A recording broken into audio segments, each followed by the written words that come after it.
Dios siempre ha dado la cara, Él siempre se ha manifestado, incluso te digo más, dice la Biblia que las cosas invisibles que Dios ha creado, o las cosas que no pueden ver nuestros ojos, visibles para nuestros ojos, no para Él, dan claramente testimonio de su poder y de su existencia.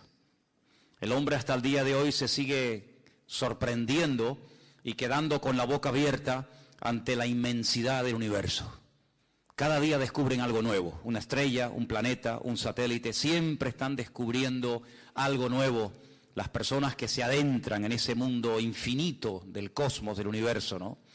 Y a través de él podemos descubrir la grandeza, la magnitud de nuestro Dios. Dice la Biblia que los cielos cuentan la gloria de Dios y el firmamento anuncia la obra de sus manos. Y cada día emite al día siguiente y así sucesivamente un mensaje.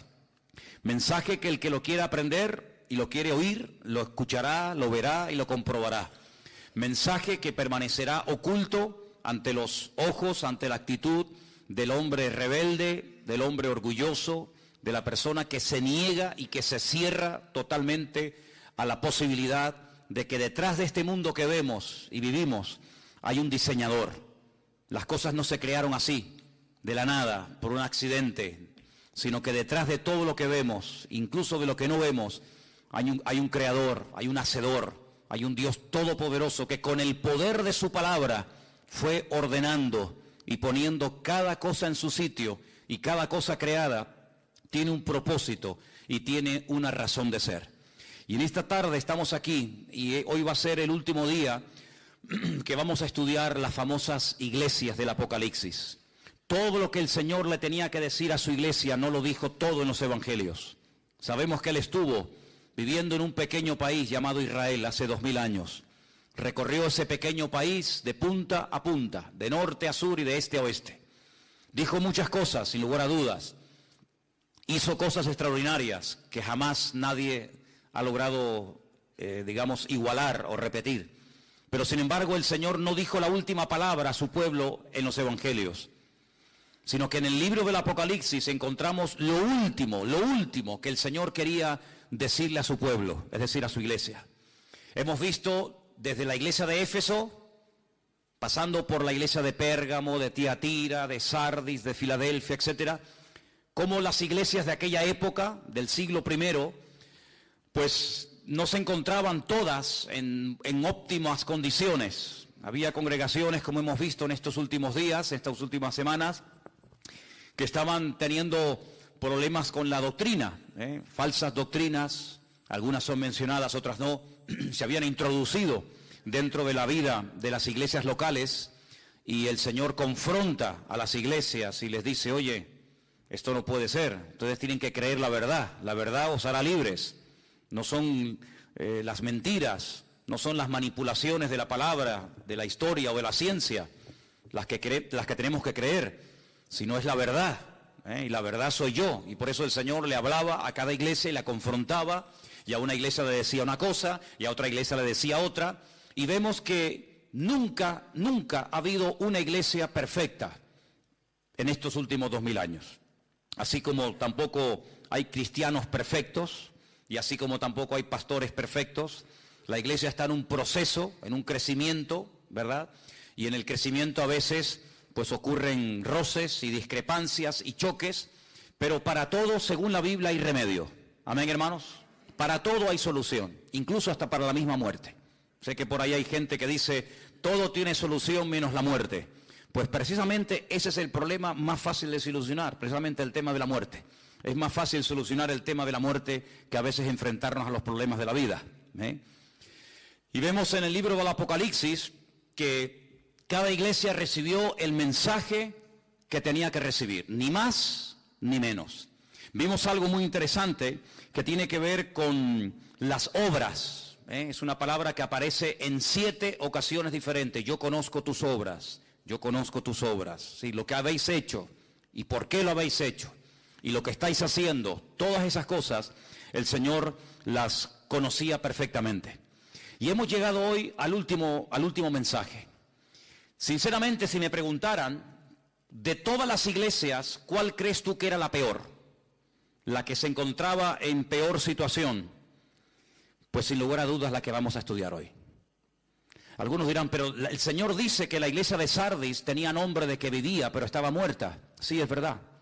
Pero también dice el mensaje del Señor a la iglesia de Sardis que había unas pocas personas, un pequeño remanente, no sabemos de cuántas, pero había un pequeño grupito de hermanos en la ciudad y en la iglesia de Sardis. Dice que no se habían dejado arrastrar ni contaminar por la corriente, por el espíritu que reinaba en la ciudad. Por lo tanto, aunque la iglesia estaba mal, realmente, había un pequeño grupo que todavía estaba ahí brillando. Sin embargo, la única iglesia de las 7 que no recibe ningún elogio, ninguna felicitación, ningún reconocimiento positivo, nada que mencionar, que sea digno de mencionar, es precisamente la iglesia de Laodicea. Y quiero llevarte a este último mensaje que se encuentra en Apocalipsis capítulo 3. Apocalipsis capítulo 3, desde el versículo 14 en adelante, vamos a leer el mensaje. Y dice la palabra del Señor así: escríbele al ángel de la iglesia en Laodicea.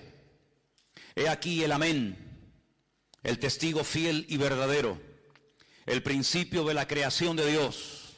Dice esto: yo conozco tus obras, que ni eres frío ni caliente. Ojalá fuese frío o caliente, pero por cuanto eres tibio y no frío ni caliente, te vomitaré de mi boca. Porque tú dices: yo soy rico y me he enriquecido, y de ninguna cosa tengo necesidad, y no sabes que tú eres un desventurado, miserable, pobre, ciego y desnudo. Por tanto, yo te aconsejo que de mí compres oro refinado en fuego, para que seas rico, y vestiduras blancas para vestirte, y que no se descubra la vergüenza de tu desnudez, y unge tus ojos con colirio, para que veas. Yo reprendo y castigo a todos los que amo. Sé pues celoso y arrepiéntete. He aquí yo estoy a la puerta y llamo. Si alguno oye mi voz y abre la puerta, entraré a él, cenaré con él y él conmigo. Al que venciere le daré que se siente conmigo en mi trono, así como yo he vencido y me he sentado con mi Padre en su trono. Y el que tiene oído para oír, que oiga lo que el Espíritu dice a las iglesias. ¿Cuántos dicen amén? Gloria a Dios. La ciudad de Laodicea fue fundada por un tal Antíoco II, siglos antes de Cristo. Y la ciudad se llama Laodicea porque la esposa de este general griego se llamaba así. Y en honor a su esposa llamó a la ciudad por su nombre. En principio, la ciudad de Laodicea era una base militar que protegía la frontera norte del reino de Antíoco. La semana pasada estudiamos la iglesia de Filadelfia. Bueno, pues a 80 kilómetros de Filadelfia se encontraba esta iglesia. Llegó a ser una ciudad tremendamente rica y era muy conocida a nivel mundial por varias cosas. Primero, porque había una escuela de medicina famosa, porque habían descubierto unas gotas, que la Biblia las traduce como colirio, para la vista, y también porque habían descubierto varios, medicamentos o varios remedios para problemas del oído. Además, la ciudad era muy conocida porque habían hecho unos cruces, unas mezclas con las ovejas, y habían producido una especie de oveja de lana negra, que era muy cara y muy codiciada en aquellos tiempos. Era una lana, muy suave, muy bonita, y era conocida en el mundo entero por eso. Aparte de eso, era un lugar que era una especie de fábrica de ropa. Desde la Odisea se repartía ropa para todas partes del imperio romano.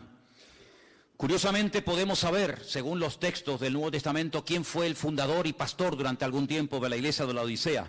Fue un tal Epafras. Ustedes pueden leer en las cartas de Pablo a varios personajes, varios compañeros, Timoteo, Tito, Tiquico, Priscila, Aquila, etc. Y uno de ellos es Epafras, y se cree que Epafras fue el fundador y el pastor de la iglesia durante algún tiempo.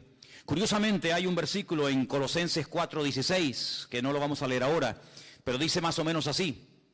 Cuando Pablo le escribe una carta desde la cárcel a los hermanos de la ciudad de Colosas, al final de la carta, en el capítulo 4, verso 16, ustedes pueden encontrar unas palabras de Pablo que dice: cuando esta carta que ha llegado a vosotros sea leída en la iglesia, hágansela llegar también a los hermanos de la iglesia de Laodicea. Es decir, que la carta de Pablo a los colosenses también era para los hermanos de la iglesia de Laodicea. Y es un dato que me llamó mucho la atención. Ahora, me llama la atención que no hay nada bueno que decir de la iglesia. Generalmente cuando uno va a una iglesia, te puede gustar más, te puede gustar menos. Si te dedicaras, no sé, los domingos por la tarde o por las mañanas a recorrer diferentes iglesias de aquí de la isla o de otras partes, pues verías que en un lugar te va a gustar esto, tal vez no te va a gustar esto otro, y que unas tienen un estilo y otras tienen otro estilo, y unas se enfatizan, digamos, una línea y otros enfatizan otra, y puedes más o menos hacerte una idea de las cosas diferentes que diferencian unas iglesias de otras. Pero si pudiéramos retroceder al pasado y visitar un domingo a la tarde, en el caso de que se reunieran un domingo a la tarde, no lo sé, los hermanos de la iglesia de la Odisea, encontraríamos que es una iglesia rica, materialmente hablando, una iglesia que tenía un concepto totalmente equivocado de sí misma, era una iglesia egocéntrica, una iglesia complacida, una iglesia tibia, ni fu, ni fa. Una iglesia que le producía náuseas al Señor. El cuerpo humano está diseñado de tal manera que cuando algo le sienta mal o cuando come algo en mal estado, el cuerpo reacciona defendiéndose, pues vomitando y echando fuera lo que le ha sentado mal. Y de esa manera el cuerpo puede volver a recuperar la normalidad. Y es una expresión fuerte, es una expresión que solamente aparece en esta carta del Señor a la iglesia de la Odisea. No es una iglesia que le produce tristeza al Señor, no es una iglesia que le produce orgullo al Señor, sino es una iglesia que le produce náuseas. Dice, ojalá ustedes fueran fríos o fueran calientes, es decir, que el Señor prefiere gente fría, gente indiferente, gente que pasa de todo, o gente que está bien cerca del corazón de Dios, pero hay algo que le produce auténticas ganas de vomitar al Señor, y es la tibieza.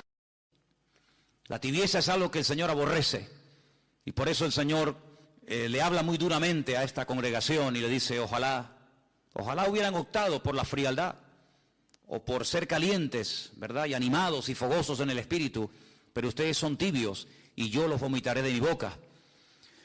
Comencé a buscar esto y me di cuenta que en el Antiguo Testamento hay un libro que gira en torno a un profeta rebelde que recibe un llamado para ir al extranjero, a una ciudad pagana, a una ciudad fuera de las fronteras de Israel.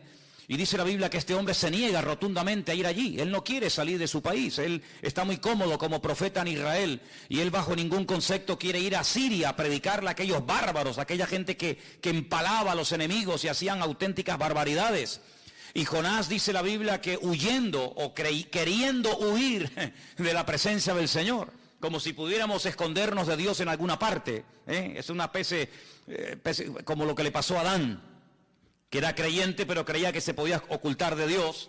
Bueno, pues a Jonás le pasó más o menos lo mismo. Dice que descendió a Jope, la ciudad de Jope se llama en la actualidad Yafo, y dice que allí se monta en un barco y dice que va en dirección a Tarsis. Sí, Tarsis es, como todos sabemos, el sur de España. De hecho hay un pueblo que se llama Tarsis en Huelva, en Andalucía. Y dice que en el camino se levanta una tormenta terrible y los marineros invocan a sus dioses y echan suertes para ver por qué se ha producido, por qué se ha levantado así de repente una tormenta de tal envergadura. Y dice que la suerte cayó sobre Jonás y le preguntan, ¿tú quién eres? ¿Qué haces aquí? ¿Cuál es tu Dios? Cuéntanos un poco de tu vida. Y la Biblia dice que Jonás abre su corazón y les dice, yo soy un profeta del Dios vivo, del Dios verdadero. Yo soy profeta de Dios, soy la voz de Dios en Israel y Él me ha mandado a Nínive. Pero no quiero ir a Nínive, me resisto, no, me rebelo completamente, no quiero que esa gente tenga oportunidad de arrepentimiento. Y bueno, ¿y cómo podemos solucionar este problema? La Biblia dice que Él les propone a ellos, increíble, una cosa increíble, écheme por la borda y ya veréis cómo todo se calma. Efectivamente, así fue. La Biblia dice que lo tiraron por la borda y al instante la tempestad se calmó. Pero el Señor tenía un gran pez, no una ballena como por ahí se dice, sino un gran pez, dice la Escritura. Algunos hablan del famoso Leviatán, el pez es el gigante que aparece en el libro de Job. Dice que lo tragó y lo tuvo durante 3 días y 3 noches metido en el vientre. Y ahí estaba, y seguramente, si no hubiera cambiado de actitud y si no hubiera clamado al Señor, allí hubiera muerto. Y nadie se iba a enterar de qué murió y dónde murió y cuándo murió el profeta Jonás, más que aquellos marineros que lo tiraron por la borda. Pero es allí dentro de aquel enorme pez que él vuelve en sí, como si fuera el hijo pródigo, ¿verdad? De Lucas capítulo 15. Y dice que él se arrepiente y le pide perdón al Señor. Y le pide al Señor una segunda oportunidad. Y le dice, si me sacas de aquí, yo iré a predicar tu palabra. Y esa actitud de arrepentimiento, esa actitud de querer hacer las cosas bien, decentemente y con orden, conforme al diseño y al propósito de Dios para su vida, fue lo que hizo que el pez ya no pudiera retenerlo en sus entrañas. Es decir, mientras estaba en rebeldía, mientras estaba en desobediencia, allí estaba y no iba a salir jamás.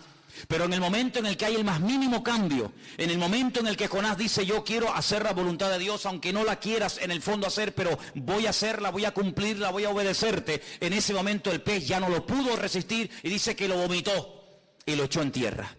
Ya no era el lugar idóneo para el profeta Jonás. Mientras estaba en rebeldía, sí, pero una vez que él quiere hacer las cosas bien, el pez ya no puede resistir aquella actitud.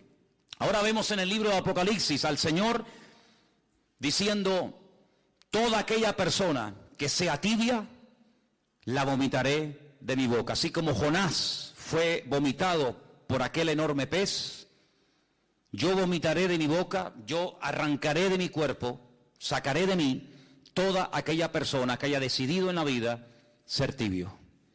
Yo le preguntaba al Señor en este día y durante esta semana mientras preparaba este mensaje para compartir con ustedes hoy, Señor, si a lo largo de la historia, tanto en la Biblia como en otros momentos, vemos que ha habido iglesias que han sido atacadas despiadadamente por falsas doctrinas y enseñanzas, como hemos visto en alguna ocasión, y si hubo iglesias que fueron atacadas por la persecución o por falsas profecías o falsos apóstoles o pastores o maestros o evangelistas, Señor, ¿será posible que a lo largo de la historia los problemas que caracterizaron a las iglesias del Apocalipsis, puede ser que se vean esos problemas hoy en día? Por supuesto que sí, no les quepa la menor duda. Hay iglesias donde la falsa doctrina ha entrado y ha despedazado a la iglesia. Iglesias hermosas, iglesias bonitas, iglesias que iban en una buena trayectoria, se abrieron a un método, a un sistema, a una enseñanza tal vez muy novedosa, porque todo lo nuevo siempre tiene un factor de atracción, ¿verdad? Todo lo nuevo como que atrae a la gente. Y vemos que el resultado ha sido un auténtico desastre. Así que hay iglesias que han sido atacadas por falsas doctrinas y por persecuciones y falsas profecías y falsos ministerios, pero yo le preguntaba al Señor, pero Señor, ¿puede ser que hoy en día haya gente que se congregue en las iglesias y que sean tibios? Por supuesto que sí, hermanos, por supuesto que sí, pero déjenme que les diga algo. Los tibios, alguien decía por ahí que nunca fueron creyentes. Si fueron o no fueron creyentes, Dios lo sabe. Pero para perder algo en la vida, un día tuviste que tenerlo. Porque no se puede perder algo que tú nunca tuviste. Tú nunca podrás perder el coche si no tienes coche. Tú nunca podrás perder unas llaves si nunca tuviste esas llaves. Tú nunca podrás perder a un hijo si nunca has sido padre o madre.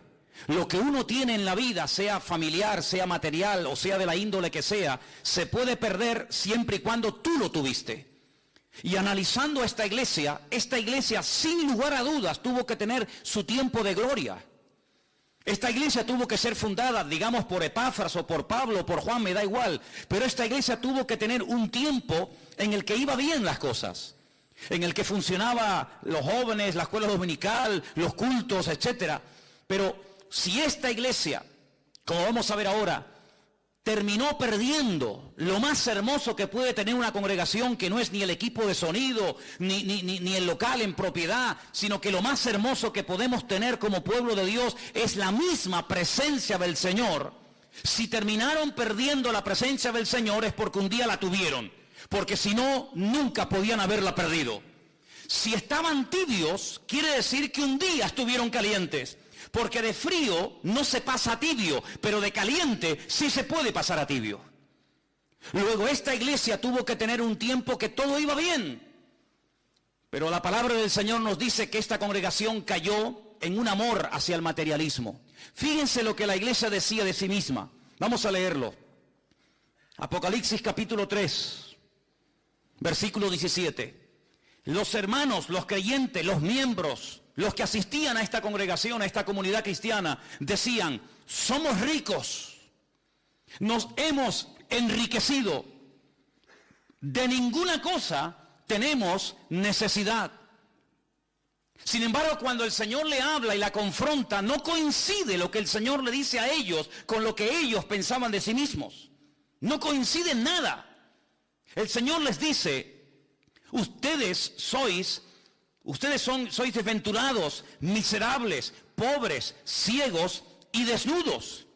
No hay nada de coincidencia entre el concepto de la congregación y el concepto que el Señor tenía de la congregación. Luego hay un divorcio entre el concepto personal de la iglesia y el concepto, la opinión que el Señor tenía de dicha congregación. Una iglesia donde el Señor no era el centro. Una iglesia donde el ego de ellos, el amor a lo que tenían, era el centro. Y todo giraba en torno a lo que tenían, no en torno a lo que eran. Ahora, alguien puede preguntarse: ¿pero es malo tener prosperidad y abundancia y riqueza y que todo te vaya bien en la vida? En absoluto. Es más, con la Biblia en la mano te digo que la voluntad de Dios es que nos vaya bien en la vida.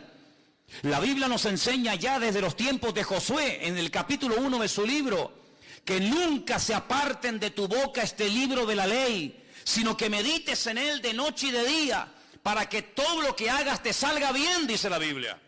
Luego, la voluntad de Dios es que no vayas de mal en peor, ni de trancas a barrancas, sino que la voluntad de Dios es que vayas bien por la vida, bendecido, prosperado, contento, gozoso. Esa es la voluntad de Dios. Luego, el problema no está en ser bendecido, en ser prosperado o en que te vaya. No, el problema no está ahí. El problema es que cuando llegues a ese nivel de abundancia, de éxito, de bendición o de prosperidad, o ponle el adjetivo que quieras, se te suba la cabeza y te atribuyas a ti en vez de atribuirle al Señor el éxito de tu vida. Si ustedes prestaron atención a la lectura de esta tarde, es tremendamente interesante. Yo quisiera volver a llevarles a el libro de Deuteronomio capítulo 8, que justamente fue la lectura que en esta tarde se leyó. Deuteronomio capítulo 8, el Señor sabía perfectamente que de haber pasado de la esclavitud, de la opresión más horrible y horrenda de la vida, lograron por fin salir de esa opresión de tierra de Egipto, de Mizraim, como se llama en la Biblia, una tierra de opresión, una tierra de aparentes oportunidades, pero que al final se terminó convirtiendo en un callejón sin salida. Lo dije en una ocasión, la palabra Egipto, Mizraim en la Biblia, empieza con la letra M y termina con la letra M en hebreo. Y hay dos M's, dos tipos de letra M en hebreo. Una que es abierta, que se escribe al principio o a la mitad de una palabra, y otra letra M, que tiene el mismo nombre, pero que se escribe al final y es totalmente cuadrada, no se puede entrar a ella, es totalmente cerrada. Y curiosamente el Señor llama a Egipto Mizraim, un país que aparentemente te ofrece todo a cambio de nada. Un país donde cuando en otros países hay miseria, trabajo, o no hay trabajo, y pobreza, y sequía, y muerte, y paro, en Egipto siempre hay de todo. No sé cómo se las arreglan. Y allí se fueron los hijos de Jacob, porque se les abrió la puerta, porque además José era el hombre más importante después de Faraón en Egipto. Pero al final aquella aparente puerta abierta se terminó convirtiendo en una ratonera, en un lugar donde los convirtieron en mano de obra, y de allí no podían salir, en un lugar de opresión y de estrechez y de amargura. Y durante casi 4 siglos estuvieron pasándolo mal. Y durante mucho tiempo estuvieron gimiendo y llorando y clamando al Señor con toda su alma y con todo su corazón: sácanos de aquí que nos van a matar esta gente. Bueno, pues lograron salir, todos sabemos la historia, todos sabemos esto. Y cómo el Señor los sacó con mano fuerte y poderosa de Egipto y les abrió el mar rojo y los condujo por la tierra prometida, por el desierto, rumbo a la tierra prometida. Pero mira lo que les dice el Señor: cuando lleguen a la tierra prometida, escuchen bien esto, hermanos, cuídate de no olvidarte del Señor. Deuteronomio 8:11, para que cumpla sus mandamientos, sus decretos, sus estatutos que yo te ordeno hoy. Ándate con ojo, amigo. No suceda que comas y te sacies y edifiques buenas casas en las que habites, y tus vacas y tus ovejas se aumenten, y tu plata y el oro se te multipliquen, y todo lo que tuvieres se aumente, y se enorgullezca tu corazón. Cuando uno está en un lugar bajo, encerrado, puede sentir claustrofobia y quiere salir de ahí. Pero cuando una persona sube muy alto, hay personas que padecen de vértigo. Y cuando una persona sufre de vértigos, pierde la cabeza y se puede matar. Y eso fue lo que le pasó a la iglesia de la Odisea, que creció y fue multiplicada tanto su riqueza material que se le subió a la cabeza y terminaron perdiendo la poca o la mucha espiritualidad que un día lograron tener. ¿Por qué? Porque terminaron adorando más a lo que tenían que al Dios al cual tenían que honrar y servir. Y dice la Biblia en el versículo 15, el Señor que te hizo caminar por un desierto grande y espantoso, lleno de serpientes venenosas, de escorpiones y de sed donde no había agua, y Él te sacó agua de la roca del pedernal, que te sustentó con maná en el desierto, comida que tus padres no habían conocido, afligiéndote y probándote para la postre hacerte bien. Y ahora escucha: y digas en tu corazón, cuidado, ahí está el problema, no en la riqueza, no en lo material, sino en tu corazón. Y digas en tu corazón, mi poder y la fuerza de mi mano me han traído esta riqueza. Ahí no mencionan a Dios para nada, sino soy yo, mi fuerza, mi poder. Sino que acuérdate del Señor tu Dios, porque Él es el que te da el poder para hacer las riquezas, a fin de confirmar su pacto que juró a tus padres, como en este día. Mas si llegares a olvidarte del Señor tu Dios, y anduvieres en pos de dioses ajenos, y les sirvieres a ellos y te inclinares, yo lo afirmo hoy contra vosotros, que de cierto pereceréis.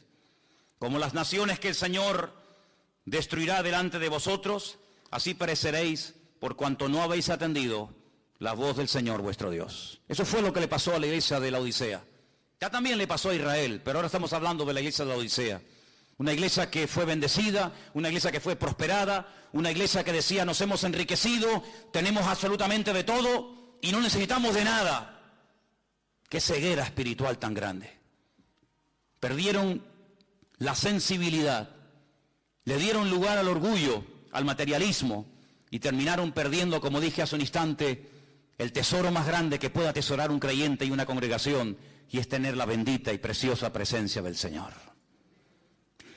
Dice en el versículo 20, he aquí yo estoy a la puerta y llamo. No le está hablando el Señor a una secta peligrosa, destructiva. No está a la puerta de un templo pagano, sino le está hablando al pueblo de Dios, a su iglesia. Y le dice a la iglesia: estoy en la puerta y estoy llamando, y estoy llamando. Luego, si está llamando a la puerta es porque estaba cerrada. Todo esto es un lenguaje metafórico, ¿sí? Si estuviera abierta, si estuvieran abiertos, y bueno, Señor, estamos mal, pero estamos abiertos a cambios. Estamos tibios, estamos mal, no estamos como tenemos que estar, pero estamos abiertos a que tú, cuando quieras y donde quieras, nos sorprendas y te muevas y nos sacude y nos reprenda. Estamos abiertos, pero ni siquiera estaban abiertos a la posibilidad de cambiar, sino que tengo que tocar porque ya os habéis cerrado en banda. Y por eso dice el Señor: si alguno todavía allá adentro le queda algo, un mínimo de sensibilidad o de oído espiritual, y oye mi voz, pues que abra, y yo entraré a él y cenaré con él y él conmigo, y tendremos comunión. Es tremendo, ¿no? La situación de esta iglesia es que es terrible, hermanos. No por nada del mundo me gustaría ser pastor de esta iglesia. Sinceramente no sé, el hermano de esta congregación, el pastor de esta iglesia, ¿Cómo se tenía que sentir cuando recibe esta carta y tiene que leerla a la iglesia? Hermano, miren, a través de nuestro querido hermano Juan, el apóstol más cerca del Señor, hemos recibido este mensaje. Por favor, presten atención. Y cuando esto cayó en la iglesia, no sé cómo reaccionaron. No sé si cayeron todos llorando de rodillas al suelo, pidiendo perdón al Señor. La verdad es que no tengo ni idea lo que pasó con esa congregación. Pero lo que sí les puedo asegurar con toda sinceridad es que en este momento en esa ciudad no hay ninguna congregación, no hay creyentes, no hay iglesias. Así que parece que el tiempo lo que demostró es que la congregación no reaccionó ante la tremenda exhortación que el Señor les estaba mandando. Hay 3 cosas que el Señor le dice a la iglesia que debería de hacer.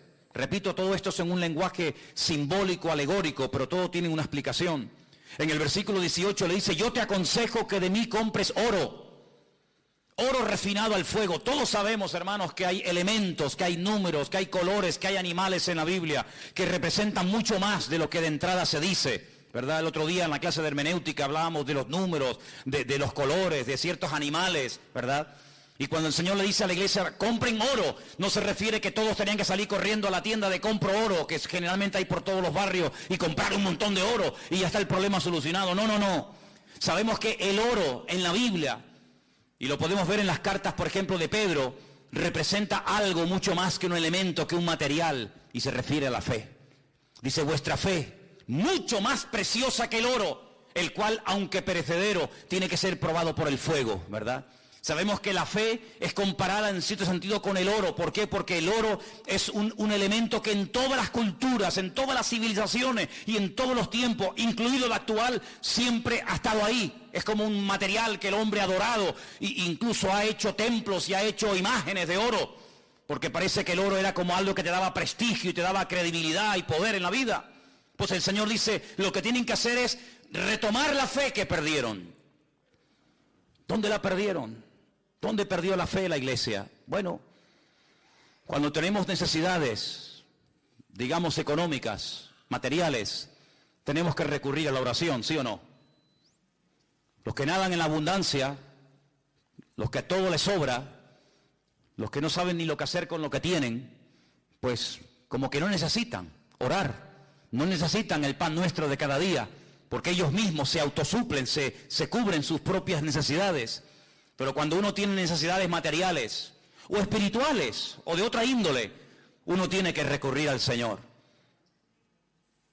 Es como cuando aquel hombre, dice la Biblia, que estaba en casa tranquilo en la noche, ya en cama con su familia, y de repente tocan a la puerta y viene un amigo a altas horas de la noche y él siente vergüenza porque no tiene nada que ofrecerle. Entonces tiene que correr a la casa del vecino y despertarlo y decirle: por favor, préstame algo de comida, porque acabo de recibir una visita y te soy sincero, no tengo nada que ponerle delante. Y esta parábola, esta historia, ¿qué nos enseña? Pues que va a haber momentos en la vida en los que te vas a dar cuenta de que te va a hacer falta algo más de lo que tienes. Y sobre todo lo que te va a hacer falta es fe.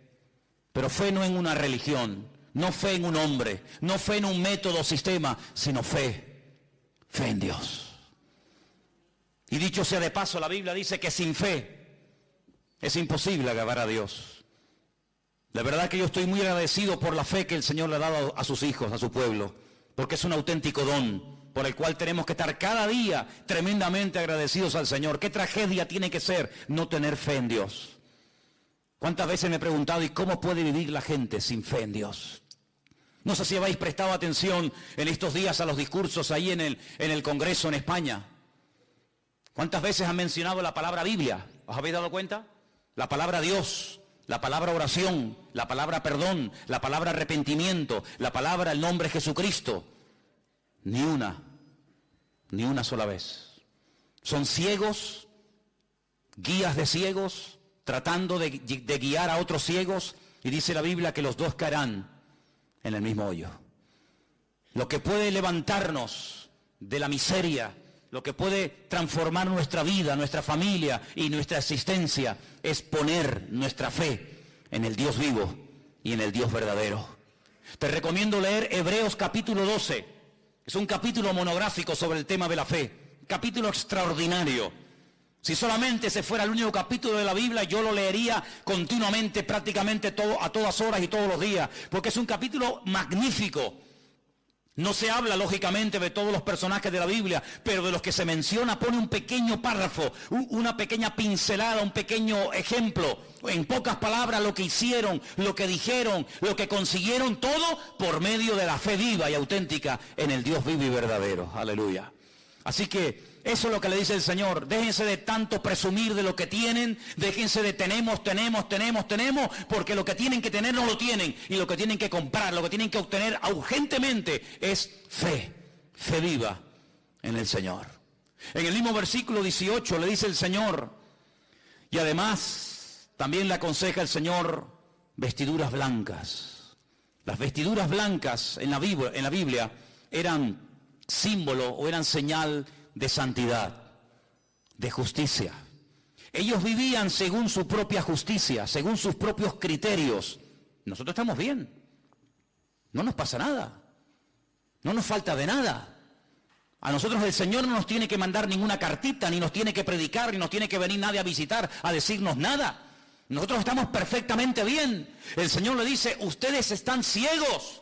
Ustedes no se enteran, habéis perdido la sensibilidad y ustedes están confiando en sus propias justicias. Y yo lo que les aconsejo es que se compren ropas blancas, otra vez lenguaje simbólico. Es decir, no se apoyen en sus propios méritos, no se apoyen en sus justicias, porque dicho sea de paso, hay un versículo en la Biblia que dice que todas nuestras justicias son como trapos de inmundicia ante la presencia del Señor. Por lo tanto, lo que tienen que hacer es ponerse mi justicia y no la vuestra. Porque ustedes se comparan con otras personas, tal vez con menos poder adquisitivo que ustedes, y ustedes, claro, siempre se ven por encima, pero yo les digo a todos los que estáis esta tarde aquí, no te compares con uno que tiene menos que tú, porque si tú te comparas con uno que tiene menos que tú, te vas a sentir superior. El orgullo te puede atrapar y te puede hacer daño. No te compares nunca con un inferior, compárate y ponte al nivel de otro superior a ti para que te des cuenta cuánta paciencia, cuánta fe, cuánto amor, cuánto conocimiento te hace falta en la vida. Decía aquel fariseo hipócrita que subió al templo a orar, que oraba consigo mismo. Sí, oraba, pero ¿a quién? Con él, oraba con él. Yo no soy como este, yo no soy como aquel, yo no soy como tal, yo doy diezmo, yo hago esto, yo no soy como este desgraciado, yo no soy como aquel pobre tal, yo no soy... No, pero no te compares con los que son inferiores desde tu punto de vista. Ponte a la altura del Señor y vas a ver que eres un pobre, desgraciado, miserable, pobre, ciego y desnudo. Y eso es lo que le dice el Señor. Las justicias, no las vuestras, no en tu currículum, en tu experiencia, sino la justicia de Cristo, los méritos de Él y no los méritos tuyos.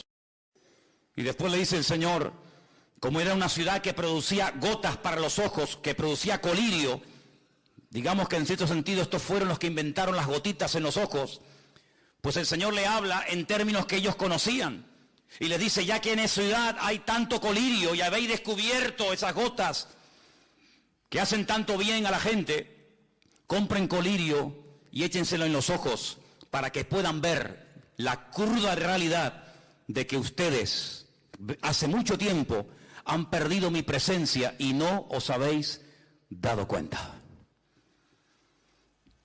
Es interesante notar porque también en esa ciudad, a las afueras, había unas fuentes de agua. Fíjense cómo en las iglesias del Apocalipsis el Señor utiliza la geografía, el Señor utiliza las costumbres, el Señor utiliza la cultura de la época para a través de ellas darle un mensaje. Concretamente en esta ciudad acabo de decir que había una escuela de medicina donde se aplicaba estas hojas, estas gotas a estas gotas de colirio en los ojos de la gente. Pero también a las afueras de la ciudad de la Odisea había unos manantiales de agua, pero aguas que no se podían beber. Aguas que no eran potables, pero aguas que tampoco eran aguas termales. Luego eran aguas que no servían para nada. Eran como aquellas aguas que se encontró Israel en el desierto cuando estaban muertos de sed y querían beber y salieron todos corriendo. Aquellas aguas, dice que cuando las probaron las vomitaron, porque dice que eran aguas amargas.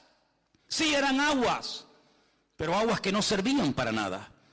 Aguas que no servían absolutamente para nada, ni para beber, ni para dárselo a los animales, ni para cocinar, ni para nada. Y así le pasaba a la ciudad de la Odisea. Sí, tienen fuentes de agua, pero no sirven para nada. Si fueran aguas termales, serían aguas terapéuticas, como hay en muchas partes del mundo, que la gente va a esos lugares y se baña con aguas calientes, de las termas de la época de los romanos. Si fuera agua potable, pues gloria a Dios, tienen ahí una fuente de agua tremenda, pero tienen agua que no sirve para nada. Y eso es lo que el Señor le está tratando de decir a la iglesia. Ustedes realmente habéis perdido la eficacia en el ministerio. Ya no me sirven absolutamente para nada. Y uno se pregunta, o si te has preguntado alguna vez, ¿quiere realmente el Señor buscar hoy en día gente capacitada, gente competente, gente eficaz? Por supuesto que sí, por supuesto que sí. Hay un versículo que yo leí esta semana que quiero compartir con ustedes. Se encuentra en Crónicas, en Primera de Crónicas, por favor, el capítulo 9. Primera de Crónicas, capítulo 9, versículo 39. Perdón, versículo 13. 9:13. Ustedes pueden encontrar a partir del capítulo 9, versículo 1, una lista enorme de nombres de personas que salieron del cautiverio en Babilonia. Nombres y familias, hijos y personas, para llevar una especie de relación, una especie de control de personas que salieron de un lado y llegaron a otro. Y cuando llegamos al versículo 13, después de haber leído un montón de nombres, que aparentemente no nos dicen nada, pero que dicen mucho, dice este texto, y sus hermanos eran jefes de sus casas paternas, en número de 1760. Y ahora dice, escucha, hombres muy eficaces en el ministerio, o en la obra del ministerio, en la casa del Señor. Esa frase me impactó tanto que la subrayé. Es decir, dentro de toda aquella masa de gente, específicamente el escritor de este libro se para y dice, un momento, estos 1760 hombres no eran hombres normal y corriente, sino eran hombres, como dice aquí en esta versión, muy eficaces en la obra del ministerio en la casa del Señor. No eran inútiles, no era bulto, era gente eficaz. He buscado este texto en otras versiones y, por ejemplo, en la versión de las Américas, que es una versión muy interesante y muy buena, dice que eran hombres muy capaces. En la versión de la Peshitta, que sabéis que es la traducción del arameo al castellano, dicen que eran hombres de un valor extraordinario, eran hombres valientes. La versión católica, Nácar Colunga, los menciona como hombres vigorosos.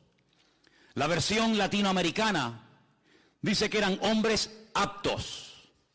La versión antigua, la del 1600, la del siglo XVI, dice que eran hombres valientes.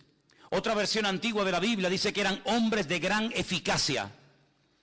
La palabra eficacia significa capacidad de producir un buen efecto.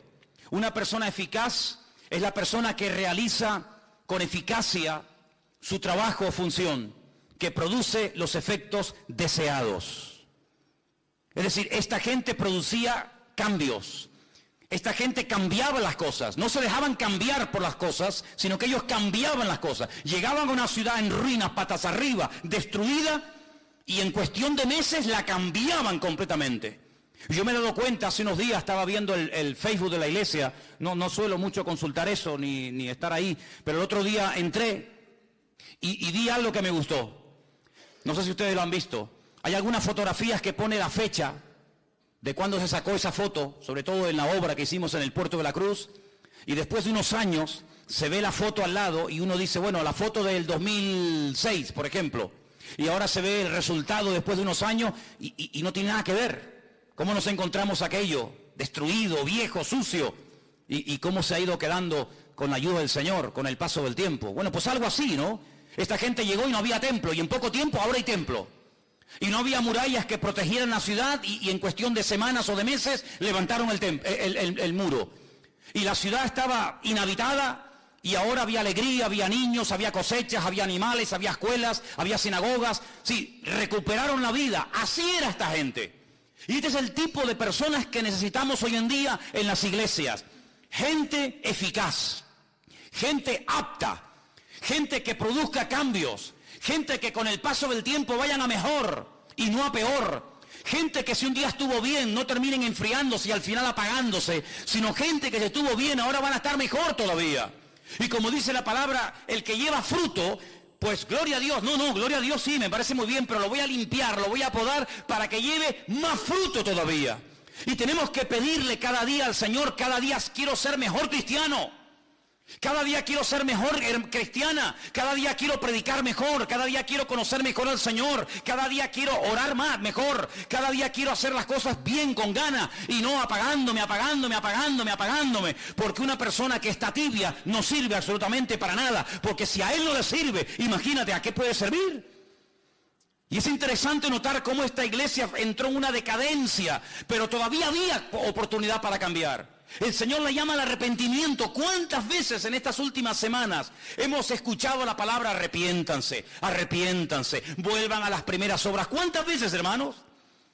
Prácticamente a todas las iglesias el Señor las llama al arrepentimiento, a cambiar. Venga, vamos a dejarnos de tontería, vamos a dejar atrás el pasado, vamos a pasar la página, vamos a tirar del carro, vamos a mirar adelante. Como decía el apóstol Pablo, sí, yo en el pasado fui un tremendo erudito en la Torá y fui un rabino de la tribu de Benjamín y fariseo de fariseos, pero todo eso ya lo he dejado al pasado. No voy a vivir de las glorias del pasado, sino vamos adelante a la perfección, a ver si logramos alcanzar aquello para lo cual un día el Señor nos alcanzó a nosotros. ¿Cuántos dicen amén? ¿Estamos cumpliendo con nuestro objetivo? ¿O estamos pasando por la vida de la iglesia y estamos pasando por la vida sin pena ni gloria? Estamos dejando marca, huella y estela como los barcos que cuando pasan por un lugar durante un tiempo se ve por aquí pasó un barco porque las hélices dejaron una estela, o cuando un avión pasa por el firmamento vemos que por ahí pasó un avión, aunque ya no está, pero se sabe que pasó por ahí. Estamos dejando huella detrás de nosotros, estamos marcando una diferencia o nos estamos dejando absorber por el medio ambiente en el que vivimos. Yo espero que a ninguno de nosotros nos pase lo que tristemente le pasó a esta iglesia de la Odisea, que era una iglesia inservible, muy rica, no era como la iglesia de la semana pasada, aunque tienes poca fuerza, esta no tenía poca fuerza, esta seguramente era mucha gente, una iglesia rica, una iglesia próspera, pero que hablando claramente no servía absolutamente para nada. En esta semana yo leía un poema de un pastor cubano, pastor Rodolfo Loyola, que ya está en la presencia del Señor, que hace años lo conocí, tuve el privilegio de conocer a este gran hombre de Dios, y él escribió una poesía que se llama Casi, la llamó Casi. Y yo quería leerte parte de esa poesía en esta noche, porque es tan interesante lo que este hombre dice así. La llamaban Casi, cuando casi andaba, y al cumplir los 7, casi fue al colegio, pero casi la maestra no enseñaba. Pues siendo casi una adolescente, casi niña, casi dama, encontró a un joven a quien casi amaba. Pero un día el muchacho, casi sin mirarla, dejó a casi destrozada. Y se fue a un convento, la buena de Casi, y queriendo ser santa, casi fue monja. Pero un día, enterada de que ese chico moría, volvió a su casa y cuidó del chico como de casada. Y el chico murió casi sin besarla, y casi fue viuda, al menos en su alma. Hoy casi, cansada de su vida extraña, casi ni se peina y desenfadada, cuenta de algún modo que fue casi todo sin ser casi nada. La verdad es que Casimira, como la llamaban, o Casi, representa un crecido número de personas que llevan una vida sin propósito. No se sienten realizadas porque no han hecho nada para tener ese estado de ánimo, se enamoran del amor y por lo tanto de cualquiera que con fingida sinceridad le manifiesta lo que quieren oír. Y cuando el objeto de su amor no les corresponde, ni siquiera por unos instantes engañosos, toman decisiones equivocadas con el corazón quebrantado. No tienen buenas relaciones con nadie, pero sin embargo dependen de los demás para poder ser felices. Y lo más triste es que se olvidan, como casi, que hay una persona que les ama y les entiende, y ese es nuestro Señor Jesucristo. Dice la Biblia que un día Pablo estaba en un lugar siendo interrogado y le dice al que le estaba juzgando y al que le estaba haciendo todo tipo de preguntas y presionándolo: yo sé que tú crees en los profetas. Y este le responde: por poco, casi, me haces cristiano. Y el apóstol Pablo le dice: ojalá fueses tú cristiano, ojalá verdaderamente entregaras tu vida a Cristo. A mí no me gustaría que en esta iglesia hubiera jóvenes de casi llegó a ser un buen joven, casi llegó a servir al Señor, pero casi se quedó por el camino. No me gustaría que hubiera ninguna hermana o ninguna hermana que dijera: casi llegó a la meta, casi llegó a cumplir los objetivos para los cuales el Señor le restauró su vida y le transformó su existencia, pero se quedó por el camino y pudiendo llegar a todo, al final no llegó a casi nada. A mí no me gustaría que termináramos nuestra existencia y nuestra vida como esta pobre iglesia de la Odisea. Una iglesia rica, una iglesia que tenía prácticamente de todo para llegar a unos niveles espirituales extraordinarios. Y dicho sea de paso, si observamos lo que ha sido la iglesia, la trayectoria del pueblo de Dios desde aquí hacia atrás, desde su comienzo hasta el día de hoy, jamás, créanme, en todos estos 2000 años de historia, nunca la iglesia en su conjunto general, nunca ha sido tan rica y con tanta capacidad material para poder cumplir con la gran comisión como nosotros hoy en día. Hay iglesias, hermanos, que tienen absolutamente de todo y a nivel de cuerpo de Cristo, a nivel general, cuando la iglesia pensaba en tener canales de televisión, barcos, aviones, hospitales y cantidad de ministerios que pueden alcanzar a miles y si no a millones de seres humanos. Lo tenemos todo. Tenemos sistemas de comunicación, tenemos más gente que nunca, tenemos más jóvenes en las iglesias que nunca, tenemos recursos materiales, espirituales y humanos más que nunca. Pero yo no quiero que todo eso se convierta en un juguete para pasarlo bien un domingo a la tarde, o un sábado a la tarde, o un jueves a la tarde, sino que nos demos cuenta de que el Señor nos ha dado mucho, pero también dice la palabra, y tienes que tenerlo en cuenta, que al que mucho se le da, mucho también se le demandará. Y amados hermanos, nosotros podemos dar gracias a Dios de que el Señor todo cuanto le hemos pedido, que nos creíamos nosotros que nos hacía falta para extender el reino, el Señor nos lo ha ido dando y ha sido fiel y no nos ha fallado. Pero no nos olvidemos nunca de esto: si algún día crees que has llegado a un nivel, no te lo creas, porque ese día habrás cavado tu fosa y cuando creamos que ya hemos llegado a un nivel es cuando no hemos llegado a ninguna parte. Yo te pregunto a ti en esta tarde: ¿serás tú una de esas personas tibias que puede ser que se congreguen todas las semanas en esta iglesia, pero tú nunca has tenido verdaderamente un encuentro con Cristo? Porque esta gente era aparentemente cristianos. Tú pasabas por la sinagoga y decías: estos son los judíos, y pasabas por la fachada del local o de la iglesia o de la casa de la Odisea y decían: no, estos son los mesiánicos, estos son los que siguen a Jesús. Había una diferencia en la ciudad. Pero la pregunta es: ellos asistían a la congregación, ¿y a quién le cantaban? Si el Señor no estaba allí hacía mucho tiempo, ¿a quién le cantaban? ¿A quién hablaban? ¿A quién servían? Si el Señor dice que no estaba en aquel lugar. Lo mismo ya pasó en la antigüedad, no es algo nuevo lo que estoy hablando. En el Antiguo Testamento los sacerdotes iban al templo de Jerusalén a adorar a un Dios que ya se había mandado a mudar hacía mucho tiempo y que había quitado su gloria del templo. Luego, si Dios no moraba allí, si el Señor no estaba allí con su presencia y con su bendición, aquellos sacrificios, ¿a quién se los ofrecían? A Dios no, porque Dios ya no estaba en aquel lugar. Si esta gente comenzaba un culto el domingo a la tarde o el sábado, me da igual el día que se reunieran, y el Señor no estaba allí, entonces ¿a quién le estaban cantando? ¿Cómo es posible que perdieran la presencia del Señor y no se dieron cuenta? Bueno, lo mismo le pasó a Sansón. Lo mismo le pasó al rey Saúl, que dice que el Espíritu del Señor se fue de ellos y ellos no se habían percatado, ellos no se habían dado cuenta. ¿Tú vas a mejor como creyente? ¿O estás estancado? ¿O has ido a menos?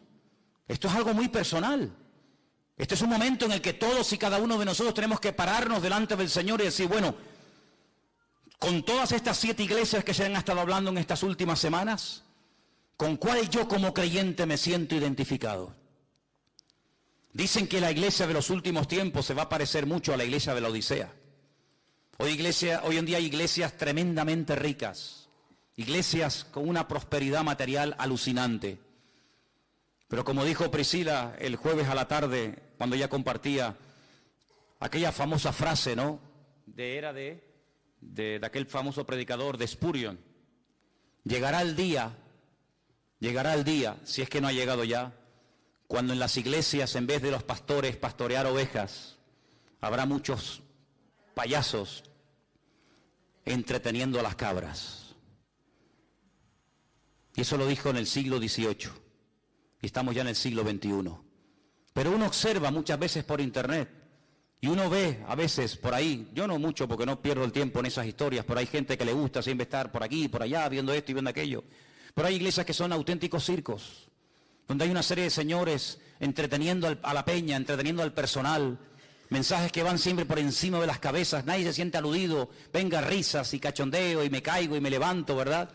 Pero entras y no ha habido un arrepentimiento, no ha habido realmente una conversión genuina, sino que es un lugar donde lo pasamos bien y puedo llevar a un amigo del trabajo o puedo llegar a un vecino y no se va a sentir aludido, no se va a sentir mal porque el pastor siempre es una persona muy simpática y muy carismática y que cuenta chistes y que te hace pasar una tarde entretenida. Eso no es la iglesia del Señor. Eso llámalo como quieras, pero no es la iglesia del Señor. La iglesia es un lugar donde el que viene en adulterio tiene que sentirse mal. La iglesia es un lugar donde el que viene torcido tiene que enderezarse. Y si no, ¿a qué viene? La iglesia tiene que ser un lugar donde mis mentiras tienen que salir a la luz.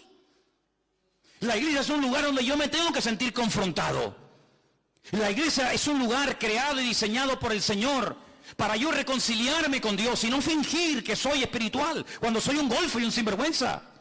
La iglesia tiene que ser un lugar donde mi vida tiene que ser zarandeada por el Señor. Y donde uno puede pasar una semana y otra semana y un mes y otro mes y un año y la vida y siempre estoy igual y siempre el mundo me tira y las tentaciones y no sé qué. ¿Cuándo vamos verdaderamente a superar?